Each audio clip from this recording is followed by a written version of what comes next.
So, thank you so much for doing this. I know that your book has been has early released in some places, has it? Because on Yes, Amazon in the UK, it's showing as end of July still pre-order. So yes. So in the US, the stock has been released, even though the official date is July 1st.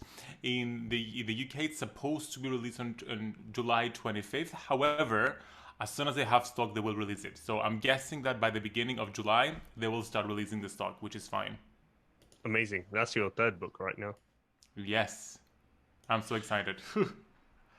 What inspired you to write this one then? So are we starting are we doing the podcast now, or are we not Yeah, officially? just go straight into it. Yeah, just go straight into it. Okay, perfect. What inspired me to write it, or what? What's the question again? What inspired you to write this particular book? Protect Your Energy. Well, protecting my energy and having strong boundaries has always been important for me. When we go back to my childhood, when I was growing up in Cyprus, I always felt different from everybody else in my society. You were expected to be a certain way. You were expected to fit into certain stereotypes, to be a certain kind of person, to grow up and study certain things and be a certain way. And I was always this weird kid that just loved meditating and chatting to plants and flowers and had different interests than other kids my age. So from a very young age, I had this sense of I have to change myself to fit into other people's stereotypes. I have to monitor the way I behave so that I can be accepted. So people pleasing was a tendency that I developed early on to fit in. So fast forward to when I was 13 years old, finding out I was gay in a world that considered gay people to be pedophiles and criminals at the time. It was still recently legalized to be gay in Cyprus. So I thought, you know what, I can't take on yet another label. So all I can do is just change myself from gay to straight one step at a time. And that's when I got into a really low depressive state where for 2 years I tried to monitor the way I walked, the way I talked, the way I thought, the way I behaved, trying to turn me into something that I wasn't. So by the time that I was 15 years old, and I realized I couldn't change who I was born to be. I'm like, well, what's the point of living? So that's when I decided to commit suicide. So it was a very dark moment in my life where I had written a whole letter to my parents. I had a bunch of pills. I was ready to put an end to it. And just before I did it, that's when I had the epiphany that saved me and got me on the spiritual path, which was, you know what? Fuck what people have to say, fuck what society has to say, fuck what the world wants you to be, and just learn to love and accept yourself. And I had no idea how to do so. I had no idea how to love myself. I had no idea how to accept myself, but I was willing to learn. And so the universe showed up and brought to me different spiritual practices and modalities that taught me to forgive myself, to forgive my bullies, to let go of anything that's been holding me back, and learn to love myself step by step. So essentially, I learned to protect myself. I didn't know the term energy protection back then, but the practices that I was using were all energy protection practices. So it made me realize that energy protection is the art of being energetically authentic. And that's how I define energy protection in my book, Protect Your Light. It's the art of ensuring that all your thoughts, all your emotions, or your behavior are stemming from your soul rather than stemming from what other people want you to be. So essentially, energy protection is about taking your life back. And that's what I did back then. I took my life back, I took my own authenticity back, which is why I was inspired to write the book right now, because I see so many light workers just struggling with being themselves. And it doesn't have to be as dramatic as my story was. It's just being influenced by other people's desires for us, or allowing other people's thoughts and emotions to be stuck within our energetic field that prevent us from being our authentic self and following our purpose. How would you define light? Protecting your light. So if someone is thinking, I want to protect my light, like how do you define that? How do people bring feel into that? I'm gonna take you back to my second book, Lightworkers Gotta Work, which I define what light work is all about. So if you look back on like many spiritual traditions, you will hear and you will see this term love and light. We're all made out of love and light. So in Lightworkers Gotta Work, I analyze what that actually means. So how are we made of love and how are we made of light? So we're made of love in the sense that when you go back to our essence, what we're made of, it is a loving frequency. Now, love is just a word. The frequency of love also includes joy and a whole raft of different other emotions. It's a high vibrational frequency. And how can we know for sure we're made out of love? When you go back to when we were babies, when you see babies, do you see any hatred in them? Do you see any fear in them? Not really, because we're all born into this high vibe, pure state, this loving state of being. So if we assume that as babies we just were spewed out of source, that means that source must be like what babies are, and therefore source, and therefore who we really are is loving. So we are literally made out of love. Now, how about light? That's actually science. Because quantum physics has already proven that when you zoom into everything, when you go even deeper than the atom, what you'll find is a vibration that behaves as a wave, and therefore it's light. So essentially, we're all made up of the same kind of stuff, the same kind of vibrating, waving light. So when you are a light worker, that means you're aware of that. You align yourself with the love and light that you are, and then your actions, your thoughts, your desires, your emotions, your purpose are all stemming from this awareness of who you really are. And I think it takes time to be on that journey to figure out who you are. Like people will realize that at different points, depending on what's going on with them. But I think for you, especially, it's been interesting to see how you've broken down that in one book, and then Be the Guru was the next book. Was that right? The second one. So the first one was Be the Guru, then it was Lightworkers Gotta Work, and then it was Protect Your Light. So before we get into Protect Your Light, it'll be interesting to go back to the first one as well, just to build a bit of a picture of what your journey has been so people can follow, and if they're interested, dive into each of those books as well before they get into the most recent one. Yes, so Be the Guru was essentially me reverse engineering my healing journey from going from people pleasing teenager trying to satisfy everyone's desires of me around me to learning to find all the support, the love, and the acceptance that I needed within me. So it was my journey from depression to feeling self-empowered and realizing, you know what? Why depend on what the church wants me to do? Why depend on what my parents or what society wants me to be? Why not learn to find all that support within me?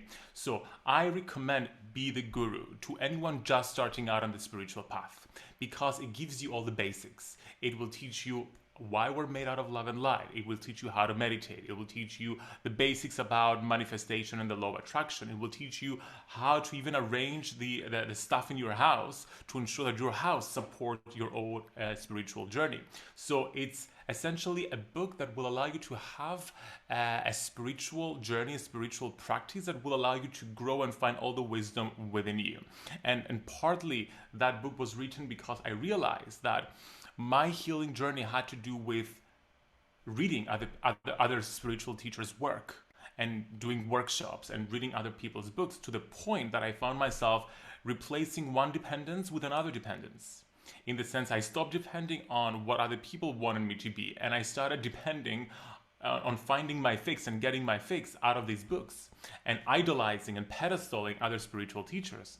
So that's why the subheading of the book is a step-by-step guide to becoming your own spiritual teacher. I had to take a detox from other teachers so that I could find the teacher within me.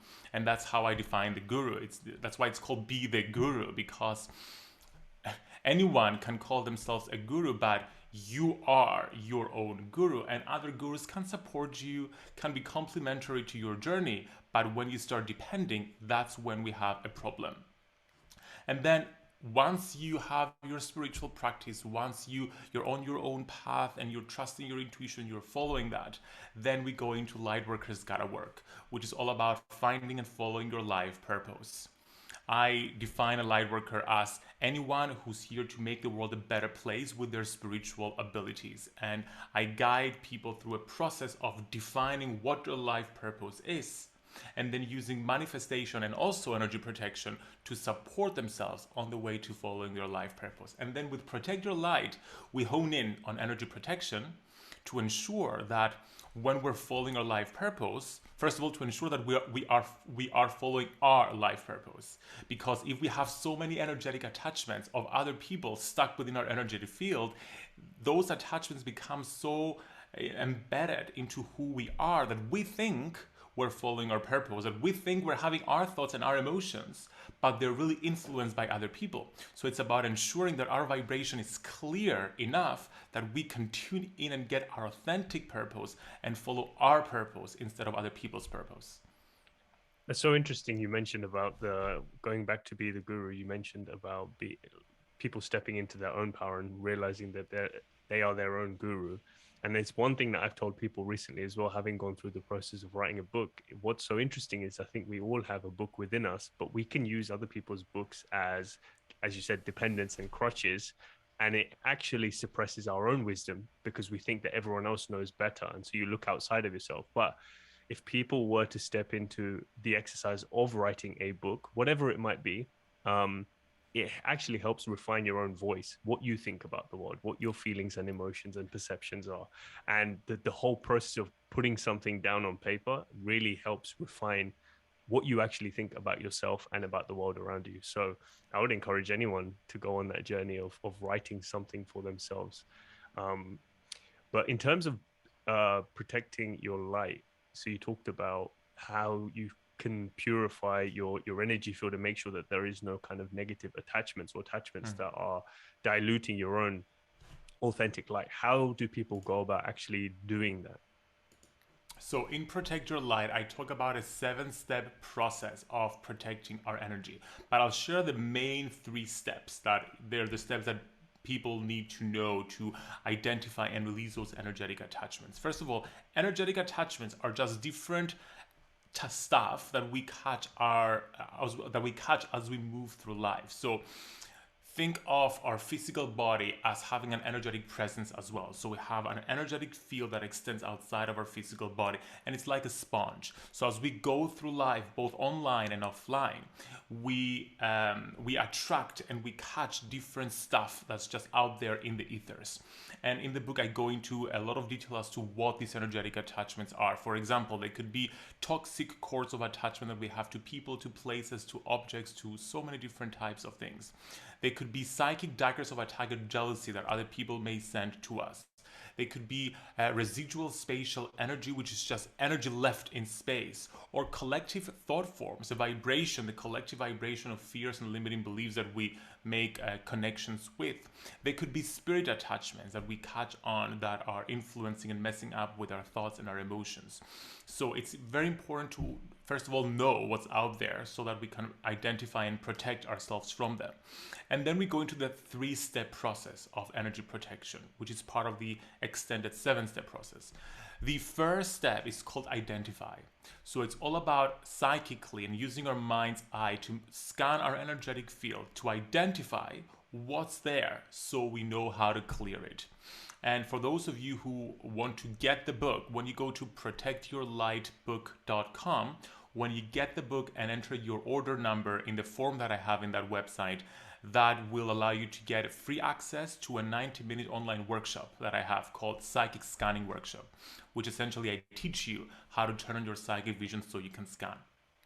And then we move on into step number 2, which is called clear. So it's all about using different practices to clear whatever it is that's in your energetic field, and different energetic attachments may require different cleansing practices. And when it comes to clearing practices, I make a point to talk about the power of working with the earth in doing so, because I believe that Gaia, Mother Earth, She's the OG energy protector. I had the honor of studying the Earth from both a scientific and spiritual perspective. My first degree was in geography, so I learned about ocean currents and plate tectonics and all of that.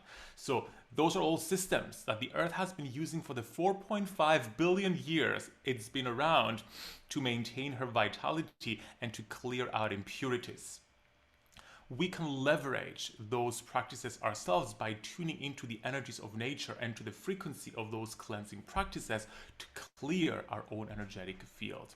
And then we move on into step number 3, which is all about shielding. And I go beyond just shielding yourself with white light. The white light bubble has been the most popular shielding practice like that you hear when you hear about energy protection. Oh, just think of white light, surround yourself with white light. I'm like, yes, the white light is an important amplifying shield. It raises your vibrational frequency essentially. However, there are so many different types of shields that work for different types of circumstances. If you're going out in a hospital, you need a repelling or a transmuting shield. And if you're going and meeting out with friends, you need an amplifying shield. If you are traveling, you need a repelling shield, for example. So there are many different types of shields that work for different circumstances.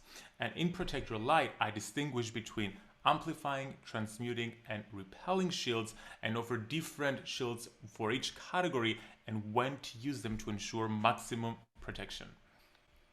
Are there any misconceptions about energy protection that you get frustrated about? Yes, the number one misconception about energy protection is that, oh, you don't need to protect yourself. All you have to do is just raise your vibration and be in alignment with source. When you're protecting yourself, you're buying into fear, you're giving power to a world of duality. Let's talk about that. And I have an entire chapter in the book, like discussing these two schools of thought. The first school of thought that is in denial, saying it's all good, don't believe in it, just deprogram your belief in protection. And the second school of thought that says it's essential. Now, I believe both schools of thought are correct. And they needn't fight with one another because there is a common ground there. And the common ground is when we are aligned to who we really are, when we do our spiritual practice and we connect to source, and we're fully in alignment and we're feeling the love and we're connected, that's our protection. We cannot be attacked because our alignment is our protection. We have natural energetic protection around ourselves and our alignment determines that. But we cannot be aligned to love and light 24/7. We can be that if we're dead and we're just spirit because we don't have physicality and we're no longer in a world of duality. But since we are in a world of duality, since we are in a world where, yes, I understand that you and I are one, but at the same time we have different bodies, different personalities. Since we exist in this world, we have to work with this world's rules and with this world's 3D consciousness. And it's not being 3D. It can be 5D and then bounce back and forth to the 3D world and the 5D world to deal with whatever's coming up. So the balanced perspective here is do what it takes to remain in alignment. But when you fall out of alignment, then you need to have practices to bring you back into alignment. And energy protection practices are practices where they help you bring yourself into a state of alignment. When I'm feeling disconnected and going into anger and I shield myself with the protecting frequency of light, for example, that's me using a practice to, first of all, realize I'm being human right now. So I need something to make my ego believe that it's safe, and my alignment is not going to do this right now because I'm realistic about it. So I'm just using something that my ego feels works. And then, because I'm protecting my ego while doing that, I'm gonna do my work. I'm going to dig deep, identify my conditioning, my traumas, my limiting beliefs that created that situation, and then do the actual work to bring me back into alignment. So it's learning to bounce between the two states and learning to work rather than bash on the ego, learn to work with the ego and understand how the ego functions and accept the 3D physical world we live in rather than deny it and just choose to meditate all day long. Does that make sense? No, yeah, it does. I love that you made that distinction because it is important to recognize that it's a very real thing and needs to be addressed because we live in this 3D world where there are certain rules that come with living on this plane. Um, but it's interesting because there was once a point in time that I just thought it was BS, and I was like, no, that can't be true. That can't be the reason this is happening to me. Blah blah blah. And it was my mum that actually pointed out. She was like, oh, maybe there's something here. She didn't have the right words for it, but she said that I think there's something not quite right in terms of energy here. We need to go and ask someone. And what it ended up happening was that I found out that the health condition that I was going through was because someone had done a form of black magic and created, what you said about the daggers and the jealousy and the envy, and didn't want me to progress past a certain point around 2011, 12, 13, around that point. So it took some understanding of what does it mean to clean that up? What does it mean to feel safe again?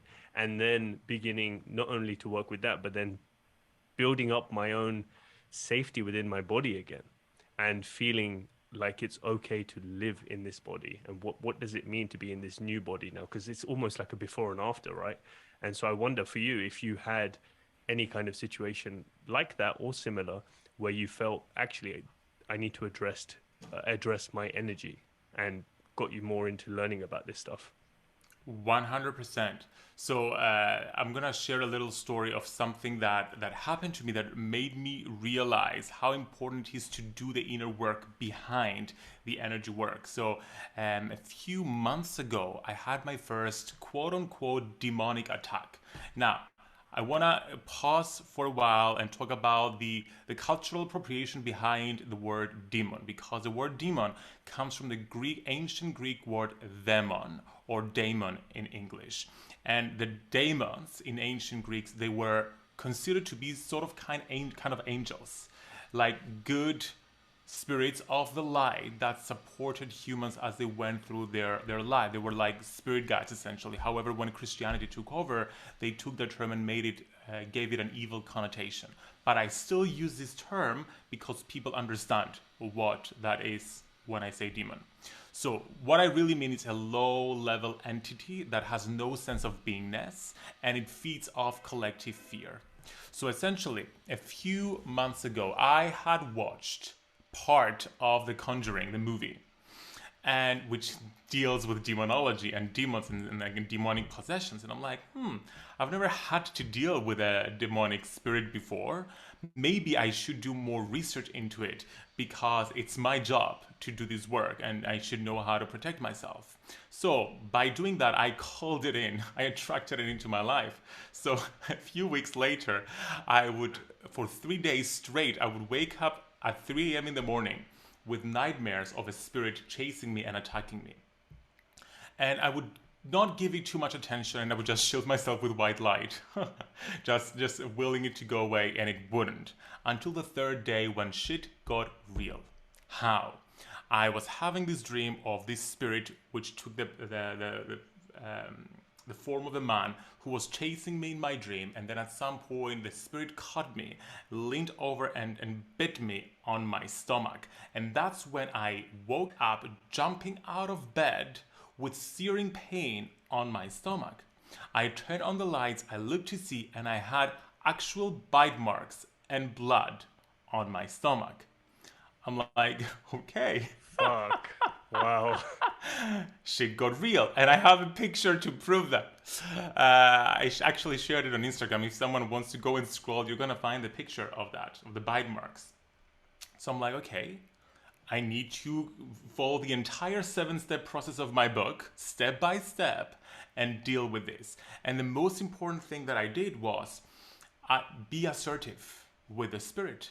Because what we need to realize about any sort of attack is that we can only be attacked to the degree to which that we allow it, to the degree to which that our vibration allows it. Whenever we are attacked, and this is a tough pill to swallow, that means our vibrational frequency was a match to that attack, consciously or unconsciously. And that's not to blame oneself. It's just realizing that there is something unhealed. There's an unhealed conditioning, unhealed trauma, something there that allowed that to happen. So declaring that, you know what, get out of my energetic field, like I was very clear and I spoke out loud to the spirit. And I'm like, this is enough. Get the fuck out of this. You're not welcome here. Get the fuck out of here. And then taking myself through the whole process of clearing, protecting, and all of that. And after doing that, and I cleared and I brought myself into a safe space, I'm like, okay, time to do the real work. What's behind this? What is the conditioning? What is the trauma here? And I dug deep and I identified I had a limiting belief around my capacity to step into this role and help people do that. I had a limiting belief as to my my ability to do that. And I'm like, okay, time to heal this. And I did the inner work, the cognitive, emotional work. Has nothing to do with energy at this point to resolve this unhealed part of myself. And only then was I fully safe and protected because I removed the root cause behind that. Wow, that is thank you for sharing that. That is a powerful story and fresh as well. So I'm glad that you felt safe enough to share it. So, Yeah. but what role does like crystals and gems and all these other accessories that we can tend to like kind of lean into? What role does that play versus, well, they both play a role, but I mean, from your perspective, what role does that play versus the other stuff that you just mentioned around the emotional inner work as well, which I feel is equally important as well. It can't just be Yes. one or the other.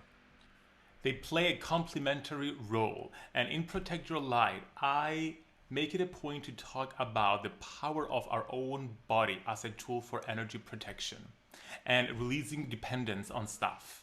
I Mm-hmm. love the bells and whistles. I love the aura sprays and the crystals and the different tools, and I have a bunch of them and I use them. However, I know the role they play. I know they don't have power. I know they're just tools that they can help me express my own power. Now, when it comes to crystals, they do have power. They do have like scientific qualities and energetic qualities. But what I mean is when we start depending on them too much and thinking that they have the power to protect us, then we take the power away from us and we feel that we need that crystal to feel safe. And if we don't have the crystal, we're not safe.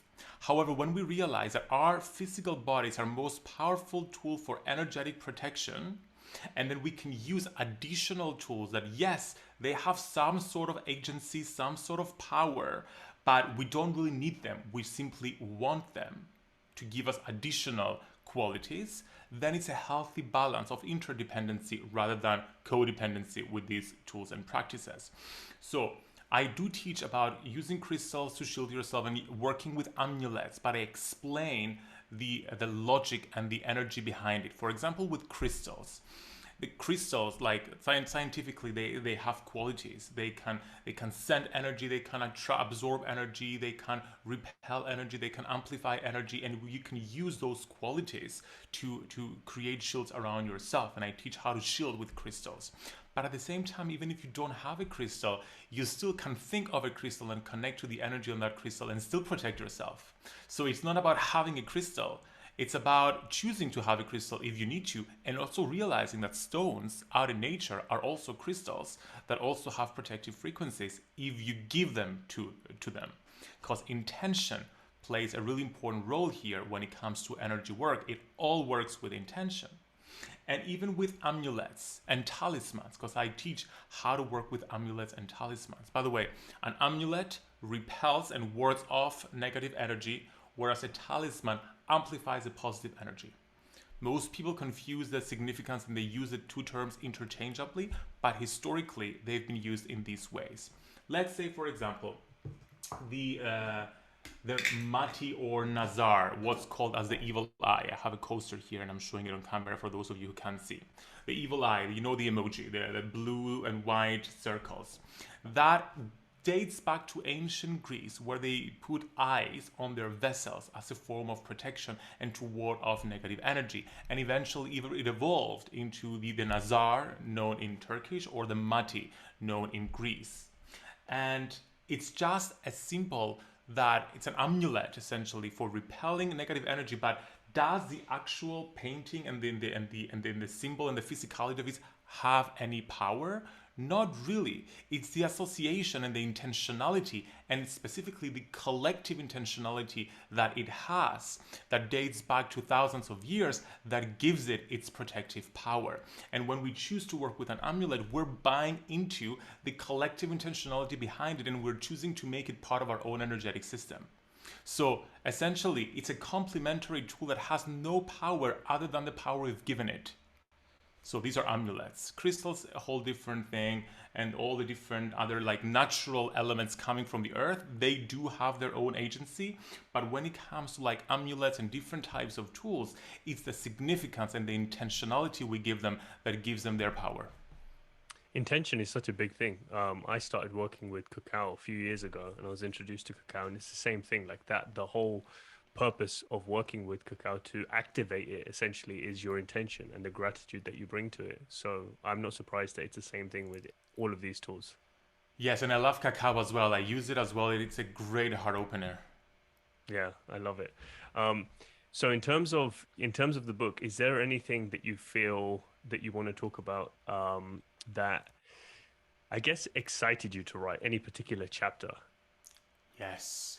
The part four of the book is about digital energy protection. So before I write any book, I do my research and I read all the bestsellers to see what they're talking about, so I don't write a book that has been written. So in all the books that I've read, nobody was talking about how to protect yourself online. So I made sure to include an entire part of the book. Part four of the book is about digital energy protection. So let's talk a little bit about that, because when you think about it, the digital world is a reflection, is a mirror of the physical world. In the same way that the physical world is divided into continents and countries and cities, we have private spaces, our homes, we have public spaces, the square, like the public square, the plazas, and the streets. We have semi-private spaces, like malls, for example. Then the online world is a reflection of that. Think of Instagram and Facebook and Twitter and TikTok as different countries within the digital world, and they have private, semi-private, and public spaces. Let's take Instagram, for example. We have the DMs, it's a private space. We have our feed, which is a semi-private space because we choose who to let in there. And then we also have the Explore tab, which is a public space. So when we go to different spaces, we are exposed to different kind of people, different kind of energies, and therefore different type of energetic attachments. And the same kind of energetic attachments that exist in the physical world can also exist in the digital world. Psychologists have coined the term emotional contagion to talk about that, where someone feeling a negative emotion in a certain country, posting about it on Facebook, can influence and can transfer those emotions to someone living in a completely different part of the world reading that. So you have psychic emotional energy spewing out of the screen and entering the physical world and affecting someone's energy. So here we have an interconnection between the online world with the physical world. So energy attack on social media is real. So we may be home on our phones feeling safe and protected while we're globe-trotting around the digital landscape, getting affected by all different types of frequencies.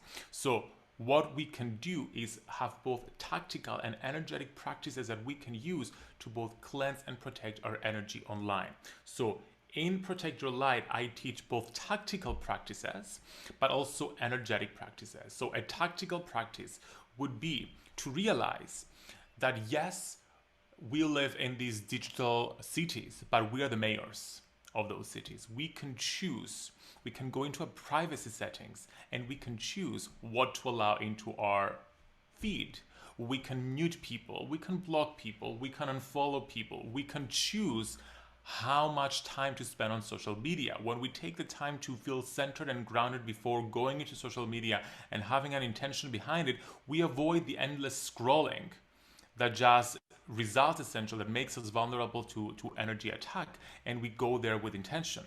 For example, a practice that I use is I use social media primarily to create and not to consume. So I rarely scroll on Instagram, for example. And if there are people that I care about keeping in touch with, I have a list, a physical list of those people.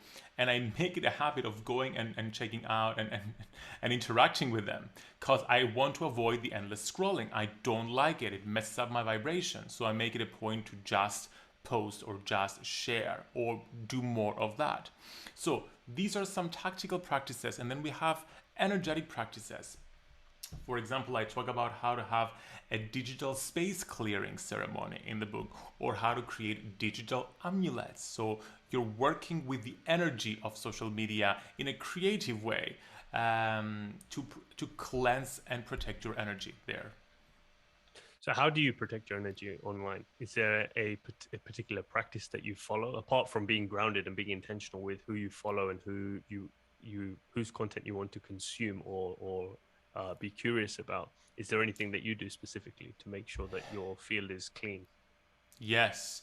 So once in a while, usually every 3 months, or when I feel that something's not working out quite as I wanted it on social media, and the energy feels like yucky and just too much, I'm like, okay, time to go in the ethers and scan the energy of my social media spaces. So in the book, I have a whole meditation where I guide people through a digital space clearing ceremony, where I guide you to enter the psychic field, the ethers of each of your social media cities, Instagramville and Facebook land and Twitterverse, and just go through the different spaces, the public spaces, the semi-private and then public spaces, identify all the different energetic attachments, and then use practices from the book to clear them. So this is something that I do routinely to ensure the vibration of my social media is high. By the way, I love how you articulate yourself. You really thought this book through. Like I'm excited for people to read this and to learn from this because it is definitely a space that we don't really think about much. Like there's so much that has blown up around social media, so many different platforms and cities, like you call them, and there's different types of content on each of those as well. So you kind of can get lost in between all of that, right? Like you can easily get lost, especially with the explore page and the for you page on TikTok and this. And then people start, who are on the creator side of things, people start looking at trends and they can start like being obsessed about what's trending right now. Where do I need to be? And it's like, how much is that diluting your energy and your authenticity by following and Uh, mindlessly consuming all that stuff, right? I have a story to share about that because I think this will save people a lot of struggle. I used to be that person of trying to break the algorithm, to beat the algorithm and find out what's working and just do and follow that. And it's just so taxing. It's energetically and physically taxing. It's draining. So with TikTok, I tried to do that for a while. I'm like, okay, this is what's selling. I need to do more of that. This is what's going viral. I'm gonna try and do more of that. And I was doing stuff that I did not enjoy doing. So I literally gave the universe an ultimatum. I'm like, universe, this is how I want to share on TikTok. This is what feels authentic, by the way. So I took myself through the steps of centering and grounding and alignment. These are the most important steps before you do anything in the spiritual world, anything in the physical world. You center yourself, you ground yourself, you connect to your frequency, you align to who you are, so you're able to tune into your intuition and channel something that's yours essentially, and that's coming from your inner being rather than being influenced by everything else. So I've done that, and I teach in Protect Your Light how to do that, by the way. So I had done that. I'm like, okay, this is how I feel inspired to show up on TikTok. I want to teach. I don't want to dance, although I love dancing. I don't want to do funny videos. I want to teach content. So I'm like, I'm going to do 3 videos. I'm going to share them. If they pick up, I'm going to keep on using TikTok. If not, it's T2YN. So universe, you choose. If you want me to stick to TikTok, if it's something that is going to benefit my the audience and in my career, then make it work. So I did those 3 videos and one of them went viral. So I had been trying to beat the algorithm for like 2 years on TikTok and failing. And then as soon as I said, universe, you know what? This is it. This is what I want to do. I did something that felt true and authentic. I did a video as to how to send a telepathic message. And let's see how many views it has right now. It has Yeah, more than a I need hundred to. thousand. So it Wow. has 261,000 views. So that essentially made me viral on TikTok and gave me 12,000 followers. And now I get to teach and I don't care about doing anything else. So when it comes to social media, you don't have to do what the social media quote unquote experts are telling you to do. We are not muggles. They don't have, or they are not, both many of them are not open to connecting and receiving and trusting their guidance, so they're trying to beat the algorithm in different ways. We can beat the algorithm the woo-woo way because we are magical as fuck. So we tune into our energy, we connect, and then we let our own inner being be our social media expert. I love that. That's exactly the conclusion that I came to as well. Because following what is trending, you're basically outsourcing your power all the time and choosing to be something you're not, and having to play catch up. That's endless. How much energy gets taxed in catching up constantly? And as soon as you take that, that's why I'm not surprised that that video went viral, because I did a similar thing where I just shared what I wanted to share. There's so much on TikTok, but a friend of mine said, I think it'd be really good on TikTok because you're good on video anyway. Do 1 to 2 minute videos and just experiment with it. So I was like, okay, fuck it, I'll do it. And one of the videos got like 20,000 views or something within like 3 days of me starting the account. So I was like, okay, so I'm going to teach on TikTok. Like, this is what I enjoy doing. Like you, I don't want to do dances and funny video. It just doesn't feel right for that space. That's not how I want to show up online. I want to be able to share a particular message, and that needs to come from my energy. I can't outsource that and try and take that from someone else or copy someone else. Yes, and then you see people who are doing what the algorithm quote unquote does not support, and they're doing great with it. Like, for example, the algorithm on Instagram is all about reels. Now I happen to enjoy reels because you're like TikTok, so that's what I do as well. And whenever I post like a quote, for example, it used to do really well for me, now it doesn't. So I'm like, okay, I, I don't enjoy writing, quotes as much as I enjoy like doing reels. So it made sense for me to go down that direction. But I see you, for example, which you do mostly like quotes. I see Vex King, for example, who's only like writing based. And you're both doing so well when you're getting so much engagement. So because you found your authentic voice and you trusted yourself, and therefore you're attracting people who like that and who are like that. So we all have our own inner social media expert that's guiding us, that's supporting us. But when we are uncertain and ungrounded, when we go into social media, then it's so easy to get caught up in all the noise over there and get distracted. Hmm. And not just a social media expert, it's a life expert, listening to that intuition and that inner voice, that Indeed. soul voice. I'm curious about your writing process as well, in terms of writing this book, how that went down versus the first two books, and if that was different or the same, because everyone has their own creative process. So talk to me a little bit about that. So I love coaching people. First of all, when it comes to writing books, I've mentored more than 20 authors to write and publish their books. It's one of my greatest joys, and I enjoy the book writing process. I worked in the book publishing industry, so I understand books and sales books and all of that. So my process is quite different from the romantic idea that people have in mind, and I think this romantic idea is what prevents many people from writing their book. Many people think that, oh, I'm supposed to lock myself in a cabin out in the woods and just spend a whole month writing my book. That's never worked for me because I'm busy, I have things I need to do, I can't do the same thing at the same time, I need to like keep it moving. So my writing process has to do with writing a little bit every single day, and it usually takes me like 3 to 6 months to write a book because I don't push it, I don't force myself. The idea is, the rule of thumb is, at some point during the day, you're gonna be inspired. You need to identify what that moment is, what the time of day is, and then schedule some time to leverage that time of the day where you're most inspired to sit down and write.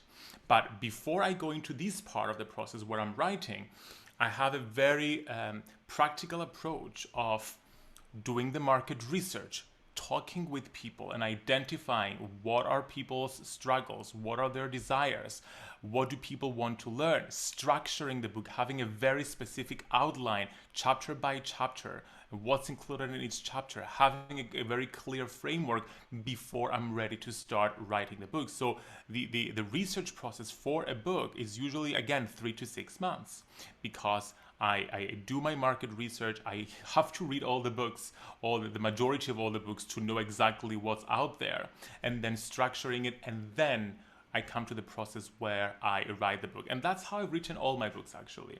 The process got refined down the line, and now I even went on my little cabin in the mountains retreat to finish my 4th book that's already written as well.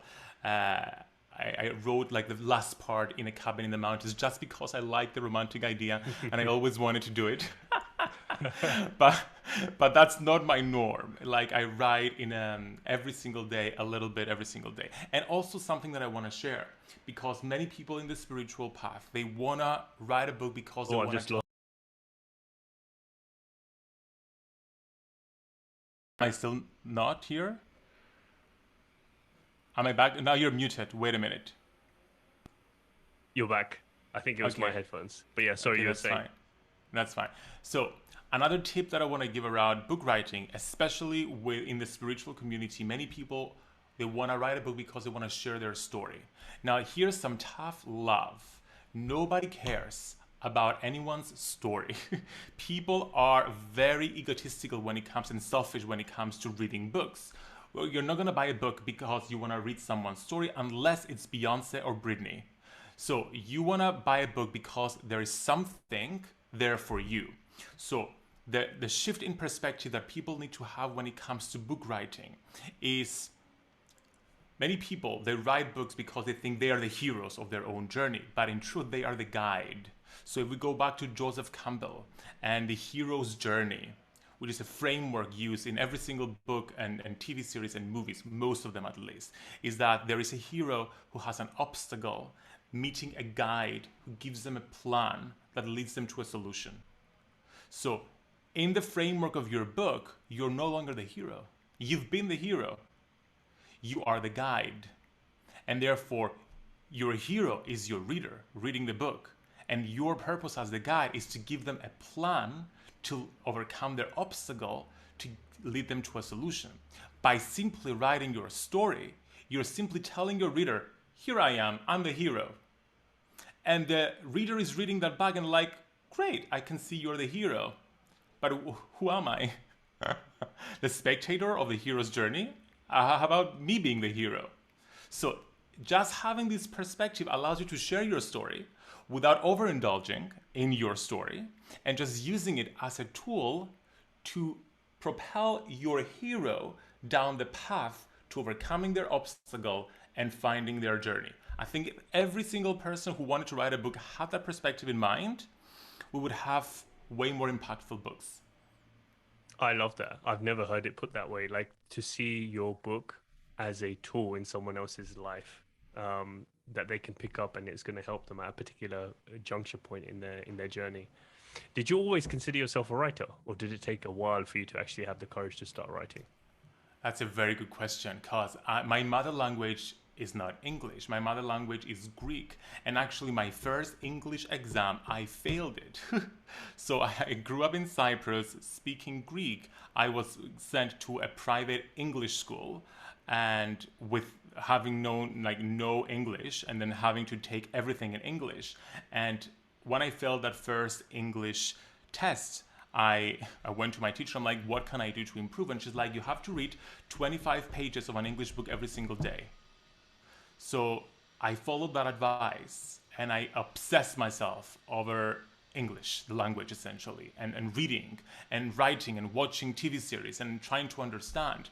So for you to say, to ask me this question, and for me to realize, you know what, I've written 3 books in a foreign language, that essentially shows that when something is your purpose, and when you're passionate about something and you put in the effort and you take consistent action, it's not about struggle and effort, it's about consistency. When you do that, then it supports you. So to answer your question, did I always consider myself a writer? Not really. It's something that it came up with my passion of reading books and realizing how books have helped me and how deep a relationship I had with the authors while reading their book, that I realized, you know what, I want to have the same kind of relationship with people. Mm, that's so interesting. And what books have been those tools for you along your journey? So the book that got me into my spiritual path, it's a very mainstream book. It's Harry Potter. Because when I was in that low psychological point, and I'm like, and I found all the support that I needed in the Harry Potter books, because there's magic there, which was my entry into spirituality, and there's also love. So it was this combination of love and spirituality and magic. And then I started wondering, are there can I find magic in the real world? And I discovered witchcraft, for example, and Wicca, that got me into like learning about affirmations and meditation and all the different bells and whistles of the spiritual community, and eventually got me to this path. So I don't have one of the traditional spiritual masterpieces to give you as to my favorite book. It's Harry Potter. Well, you know what's interesting? I was listening to, I think, Alan Watts, and he talked about a uh, a Zen master that he knew once, and he was talking about his friend writing a book, and he was going to write about Zen, and the Zen master said to Alan about his friend, actually, any book can be considered a spiritual book or an enlightening book or whatever. Like, you just have to have the awareness to pull that out from that book, like Alice in Wonderland or Wizard of Oz, or any book, whatever book or story that you look at. Just like you said, that the hero's journey is applicable, and you can find those elements in any story. In the same way, you can pick up important messages from any story that you pick up, as long as you have the right lens that you're looking at it with. Yes, and speaking of books and writing in the hero's journey, I want to share like the book that I feel every single author who wants to be has to read. It's the book that completely shaped my writing journey. It's I don't remember the author right now, but the book is called Nobody Wants to Read Your Shit. It's by Stephen Pressfield. It's by Stephen Pressfield. Nobody wants to read your shit. And it just gets you into the right mindset as to, it's true, nobody cares. So you have to make them, you have to give them what they need for them to care. It's interesting because there is a concept called One Last Talk that my coach and mentor Philip McKernan created, about if you only had 24 hours to live, what would be the story you'd share with the world? What would be the message you'd share with the world? And it couldn't be preachy. It couldn't be the 10 Commandments or like a personal development guide as to how to. It had to be your truth. And you go through this journey of understanding what is my truth. And essentially, you have to go back in time to reconcile who you are, who you've become, and who you're becoming, and understand how does that all fit together, and then how do I deliver this as a message. And so you can end up writing a book off that or creating a speech off that, but it's like you said, it's having the right perspective of, this is not just me sharing, it's me, but this is a tool, and here's what happened to me, and here's how you can see this as a tool in your journey because of the way that I was shaped and molded because of what happened to me in my life. And they may resonate with two things: one, your actual story and the similarities of what happened to them, and two, the courage that you had to write it, by recognizing that this person is no different from me and they had the courage to write it. Maybe I could start sharing this with more people and stepping into who I really am and reconciling my story. Yes, and that's actually the process that I used to write my first book, the reverse engineering of going back and saying, okay, I started there. What did I do next? And what did I do next? And what did I do next to bring me to this perspective? So you're doing this, you're going through this journey of reconciling, and at the same time, you're reverse engineering and finding out the pathway, the step-by-step journey that led you to where you want to be, that you then can share. And people may wonder like how much story of your own story should be in the book. it really depends. Like every single chapter could have part of the story, but my rule of thumb when I'm writing my books is I keep it to like 2 chapters. For example, in my Lightworkers Gotta Work, the first 2 chapters is my story. In Be the Guru, the first 2 chapters is my story. But other people choose to just share a little snippets throughout, and that's also great. Yeah. As long as the focus is on the reader, then you're good.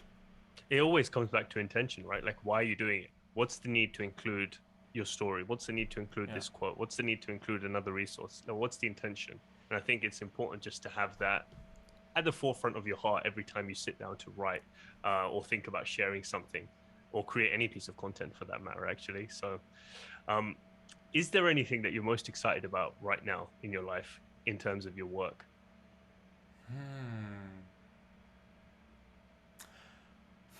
That's a very good question. Yes, and I'm gonna broaden the question a little more. Excited in my life in terms of my work because my work is expanding. So I want to bring that in. My word, because every single year I have a word instead of like resolutions, and my word for 2022 is integration, because and I wrote about in my book Lightworkers Gotta Work, I talk about finding your mission, your life purpose, this very specific mission that only you can fulfill, and without you the world would be clueless as to how to go about fulfilling. And I still believe that we have this specific mission. But how my perspective has evolved a little bit is that yes, we have this specific purpose, but there are many expressions through which we can bring this purpose into manifestation. So it's not just about writing books that's going to lead me to that purpose. It's not just about running a spiritual business. It could be different facets of that personality. And I feel that many people in the world were multidimensional. All of us are multidimensional, but many people specifically feel multi-passionate and they want to do many things. But we are stuck in a patriarchal world that wants us to be one thing and one thing only and just choose a path and follow it for our entire lives. But that's not how we're meant to be. So what my purpose is this year is to integrate all the different parts of who I am into my life purpose. For example, I'm a singer. I sing like musical theater songs. I brought that into my YouTube videos and I have spiritual messages behind the songs I sing and I talk about that. So I integrated that part of myself. I act. So I'm taking acting classes and I'm doing more like plays and auditioning for different things because I feel that when we go to the theater or we watch a movie, when we watch a TV series, it's a spiritual journey for us as well because it problematizes us, it challenges us, it triggers us, it creates opportunities for us to heal. So it can also be part of a spiritual journey with the right perspective. Pottery is another thing that I enjoy a lot. So by working with the clay, I help myself ground myself and I create spiritual vessels that I will start, for example, selling on my website soon as well. So what I'm excited about is integrating all part of myself, no longer seeing myself as one-sided and start accepting that all parts of myself can coexist without having to split myself into different Instagram accounts and different businesses, etc. It can all be under one single person and being an entity. I love that you had that realization and you started to embody that because I actually came across a video because of the frustration I had of what you just said of needing to follow one path and having the urge to want to go down different paths. And it was almost like going against my nature, having to focus on one thing. And someone sent me this video of a TED talk, and a woman talked and gave this term a name, and she called it being a multi-potentialite, someone who has potential in different fields, and that's okay. To explore each of them isn't a bad thing. That's your nature. Your gift and your purpose is in each of those lanes, and to explore all of them is to honor that. And I also like what you said about the creating separate accounts and just having it under George. Everything's under George. That's the vessel that it's coming through. It's the vessel it's coming through, right? Exactly. There are people who like create different accounts, and I get it. I mean, I get it from a business perspective, but it feels like I'm cheating on myself. It feels like I'm having multiple personality disorder, where I'm having this personality here and that personality there. Yeah. Why can't it all be here? Exactly. So just to wrap up, I wonder where is the best place for people to connect with you, to find out more about you, to work with you, and of course to get the books as well. So the book Protect Your Light, a practical guide to energy protection, cleansing, and cutting cords is available everywhere books are sold. But if you go to protectyourlightbook.com, when you order it from any retailer and you enter your order number, you get a free psychic scanning online workshop with me. You can connect with me on Instagram at George Lizos, on TikTok at I am George Lizos, and then I have a Facebook group where I teach daily called Your Spiritual Toolkit Facebook group. And of course, my website, georgelizos.com. Before I stop recording, is there anything on your heart that you want to say that you haven't yet said? I think I'm complete. We got all the juice out. I'm glad. Well, listen, thank you so much for taking the time to do this. I know it's going to help so many people, and I'm excited to dive into the book now as well. Thank you, people, for having me.